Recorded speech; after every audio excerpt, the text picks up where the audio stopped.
Ja, Hallöchen, da ist er wieder mit Video Nummer 4.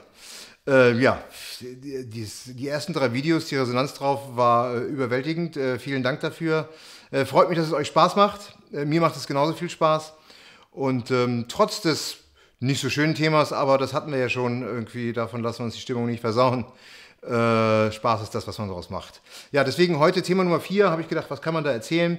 Die OP hatte ich schon und warum ich irgendwie das Ganze hatte, beziehungsweise wie mir aufgefallen ist, dass ich Manfred habe. Würde ich mal sagen, ich bin jetzt aus dem OP draußen, jetzt kommt quasi der Krankenhausaufenthalt, der Alltag im Krankenhaus. Ich war zum Glück nur eine Woche da, also eine knappe Woche im Krankenhaus. Wurde dann aus der Intensivstation, nach einer Nacht Intensivstation quasi dann nach oben geschickt. Die haben immer Blutbild gecheckt, alle 1,5 Stunden, nachts und so, um zu gucken, wie der Sauerstoffgehalt ist in meinem Blut. Und als der dann okay war, haben sie gesagt, super, alles klar, dann habe ich den Pfropfen auf der Nase rausbekommen und wurde abgeholt und wurde schön dann auf die Station gefahren, auf die Normalstation, wie sie es nennen. Und musste dort auch ein bisschen meine Lunge aufbauen. Da gab es so ein Spielzeug, wo man immer die Luft anziehen muss, müssen 3 Bälle nach oben gehen und so. Habe ich gedacht, cool, jetzt haben sie sogar Partyspielzeug. Dann machen wir das nochmal, um die Lunge ein bisschen zu trainieren, um da wieder ein bisschen Wumms reinzukriegen. Ja, habe ich schön gemacht, ging relativ schnell. Irgendwie dann war auch langweilig, das Partyspielzeug. Andere Sachen hatten sie nicht im Angebot. Gut, so war das halt.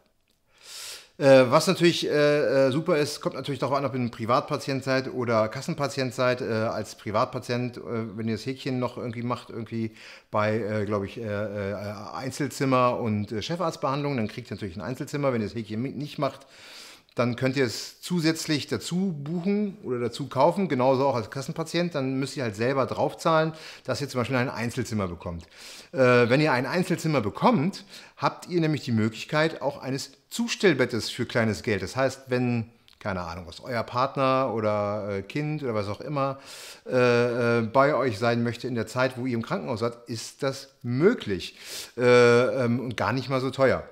Also da sind manche Hotels wesentlich teurer. Aber ihr habt da Ruhe, weil ihr habt ein Einzelzimmer und deswegen, wenn Platz ist im Einzelzimmer und für ein Zustellbett meistens ist Platz, dann kriegt ihr das und dann seid ihr nicht alleine in dem Zimmer, was ja auch immer von Vorteil ist, gerade weil Krankenhäuser sind nicht schön und in so einer Phase ist es ja vielleicht auch ganz nett, dass man nicht alleine ist, dass man sich irgendwie austauschen kann mit dem Partner oder wer auch immer denn dabei ist, so für die allgemeine Psychologie etc. pp. Ja, ich hatte das Glück, ich habe es in Anspruch genommen und meine Partnerin war dann bei mir und das war auch sehr gut, weil man viele Sachen besprechen konnte. Also man konnte auch ihr natürlich dabei helfen, weil für sie ist natürlich auch nicht einfach gewesen die Zeit oder ist sie natürlich nicht, weil es auch eine Belastung ist, weil wenn der Partner das hat, ist das auch nicht so schön. Und da konnte man sich dauernd austauschen, war bei jedem Ärztegespräch dabei und so. Und das ist auch der nächste Tipp. Wenn Ärzte kommen und mit euch Sachen besprechen, ist es immer gut, jemanden dabei zu haben, weil es prasseln so viele Infos schnell in Fachchinesisch auf euch ein, dass ihr die Ohren schlackern und gar nicht mehr wisst, so, was hat er eben nochmal gesagt, irgendwie, wie, was, welcher lateinischer Begriff und so.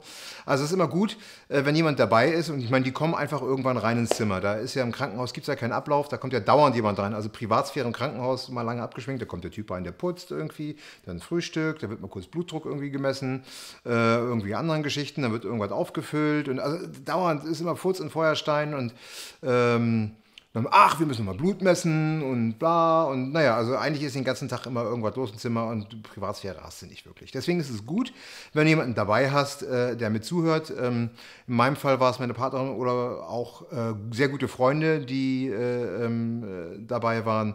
Und immer wenn ein Arzt da war, dann hat man mit mehreren Ohren zugehört und mehrere Ohren hören mehr und dann kann man sich danach auch gleich besprechen und fällt auch nicht so ein emotionales Loch vielleicht, weil man manche Sachen vielleicht falsch verstanden hat oder irgendwie falsch deutet oder so. Man kann sich da, wie gesagt, gleich besprechen und das war sehr gut und sehr hilfreich, weil man da teilweise auf Sachen nochmal gestoßen wurde durch Leute, die halt dabei waren und sagen, nee, der hat doch gesagt so und so und so, das stimmt und da kann man Sachen viel einfacher verarbeiten und viel einfacher auch entscheiden, weil wie gesagt, die Ärzte kommen rein, du bist eine Nummer und eine Zahl und dann wird da kurz mal abgespult, das Programm so und so und so und hier und schauen Sie mal und danke und schönen Tag noch, ich muss jetzt auch weiter.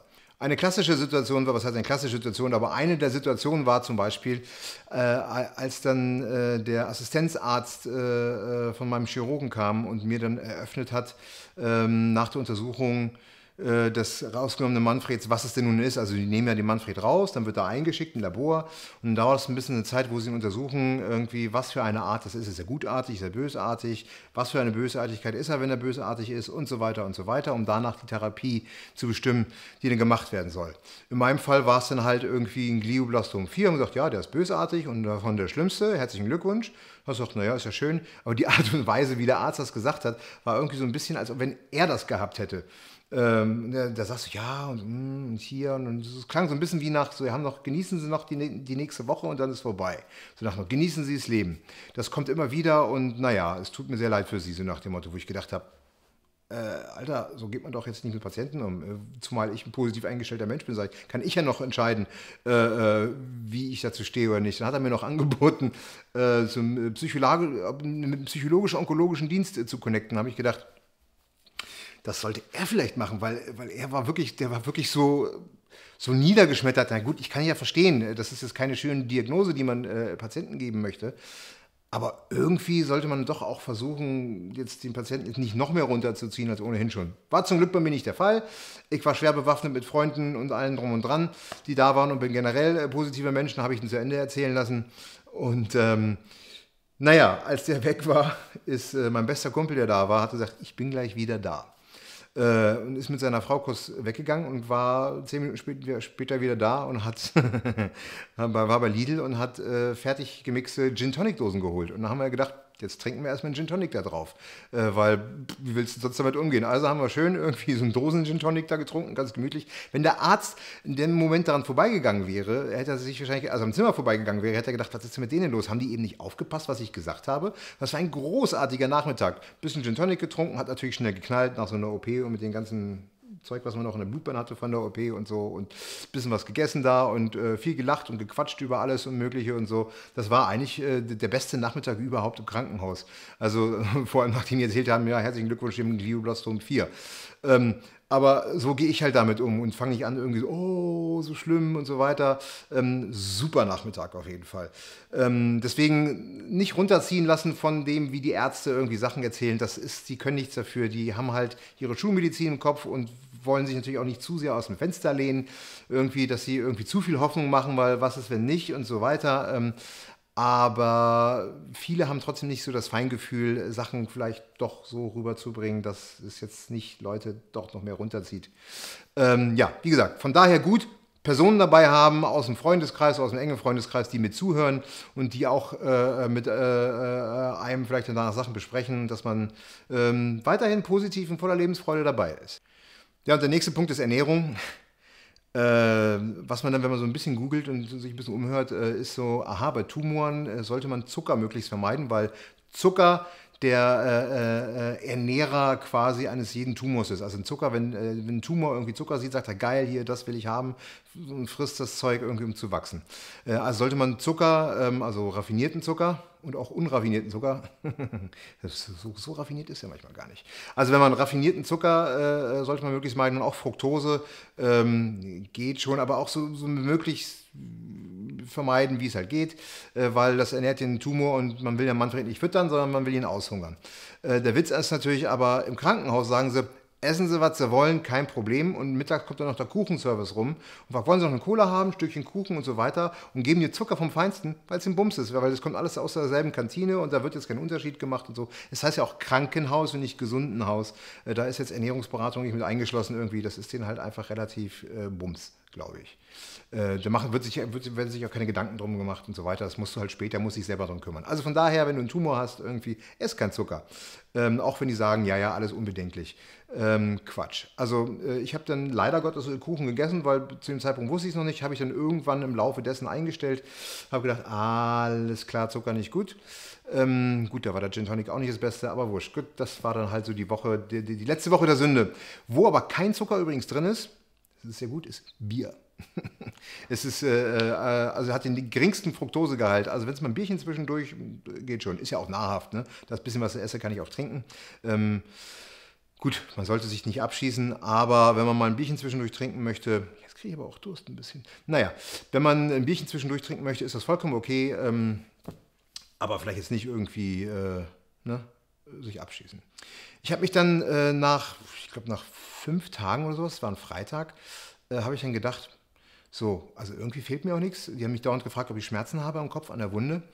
Ich meine, sah böse aus, aber ich hatte nie Schmerzen gehabt. Und habe ich gesagt, muss ich irgendwelche Schmerzen haben, weil sie mich so oft fragen, nö und so weiter. Und wie sieht es denn medizinisch aus und so weiter? Man, nö, alles tippitoppi und so weiter. Und wollten mich halt gesagt, ja, dann lassen wir sie am Montag. Am Montag, okay, was passiert denn jetzt Freitag, Samstag, Sonntag noch? Eigentlich nichts. So, und dann habe ich gedacht, naja, ist ja klar, ich bleibe halt im Krankenhaus, verdienen sie Geld mit mir. Habe ich gesagt, irgendwann war eine Visite auf dem Freitagnachmittag. Habe ich gesagt, gucken Sie nochmal, alles tippitoppi. Ja, ich so, dann würde ich ganz gerne jetzt gehen. Weil zu Hause ist es doch ein bisschen schöner und der Erholungsgehalt ist auch besser. Weil nachts kommt mir die Nachtschwester rein und sagt, geht's Ihnen gut, alles okay? Weckt dich zweimal in der Nacht auf. Irgendwo denkst du, ich wollte gerade schlafen, mir ging es bis eben gerade gut. Irgendwie zu Hause hätte ich durchgeschlafen und bei Ihnen jetzt hier nicht. Ich glaube, ich sollte nach Hause gehen, damit es mir wirklich gut geht. Ja, bei der ersten Visite hatte ich dann auch lustigerweise ein ziemliches Matschauge. Weil ist klar, wenn du am Gehirn operiert wirst, irgendwie dann irgendwann, also da an der Schädelplatte irgendwie da ein bisschen rumgefuhrwerk wird, irgendwann, das ist ja wie nach einer guten Kneipenschlägerei, einen Tag später kriegst du halt ein Matschauge. Ich habe dann auch zur Krankenschwester gesagt, wissen Sie, also wenn Sie irgendjemanden nicht mögen, wir können heute ein bisschen rumziehen, mit der Wunde und dem Auge, da können wir ein bisschen Schutzgelderpressung machen, teilen wir 50-50 irgendwie, das würde heute ganz gut laufen. Als morgens um 7, ist immer eine tolle Zeit, die Visite war durch die Ärzte, war zum Glück die Krankenschwester schon da und hat mein Matschauge gesehen. Und hat mir dann zum Glück einen Eisbeutel gegeben. Und ich lag dann da im Bett mit dem Eisbeutel auf dem Auge und dann kamen die Ärzte rein und sah mich so mit dem Eisbeutel. Und ich meinte so, Entschuldigung, hier war gerade eine Mordschlägerei, der Typ ist gerade rausgerannt, aber den müssten Sie mal sehen. Dann meinte der Chefarzt irgendwie, den haben Sie mit Sicherheit ordentlich eine aufgestrichen, oder? Ich so, ja, selbstverständlich. So, da war der Morgen schon mal irgendwie schon gerettet. Ja, aber trotzdem war das Sichtfeld etwas eingeschränkt. Naja, aber wie gesagt, Schutzgelderpressung hätte funktioniert. Habe ich aber nicht gemacht. Weil man sieht ja so schlecht, mit einem Auge nur. Ne? Naja. Ja, und dann habe ich mich, wie gesagt, selbst entlassen, früher irgendwie nach Hause und habe dann zu Hause erstmal eine schöne, leckere Brotzeit irgendwie gehabt. Also, vielen Dank fürs Zuschauen und fuck Manfred.